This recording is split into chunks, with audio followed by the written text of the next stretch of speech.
నెల రోజుల గ్యాప్ లో రెండోసారి తెలంగాణ కాంగ్రెస్ శాసనసభ పక్ష సమావేశం జరగనుంది. సీఎం రేవంత్ రెడ్డి అధ్యక్షతన రేపు సాయంత్రం జరగనున్న సీఎల్పీ మీటింగ్ కు పార్టీ ఎమ్మెల్యేలతో పాటు ఎమ్మెల్సీలు, ఎంపీలు కూడా హాజరవుతారు. ఇక పీసీసీ చీఫ్ గా మహేష్ కుమార్ గౌడ్ ఎన్నికైన తర్వాత జరుగుతున్న తొలి మీటింగ్ కావడంతో పార్టీ నేతలకు ఆయన ఎలాంటి సూచనలు చేస్తారో అనే ఆసక్తి నెలకొంది. మొదట మహేష్ కుమార్ గౌడ్ కు పార్టీ నేతలు సన్మానం చేస్తారు.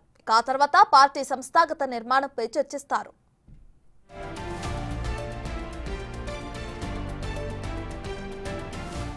అయితే అధికారులు తమ మాట వినటం లేదని రీసెంట్ గా పీసీసీ చీఫ్ నిర్వహించిన సమీక్షా సమావేశంలో పలువురు ఎమ్మెల్యేలు ఫిర్యాదు చేశారు. దీనిపై ఈ మీటింగ్ లో సీఎంతో పాటు జిల్లా ఇన్ఛార్జ్ మంత్రులు స్పందించే అవకాశం ఉంది. మరోవైపు local body elections, municipal elections పై కూడా చర్చించే అవకాశం ఉంది. ఎలాంటి వ్యూహాలతో ఎన్నికలకు వెళ్లాలో పార్టీ నేతలకు సీఎం రేవంత్ రెడ్డి దిశానిర్దేశం చేయనున్నారు.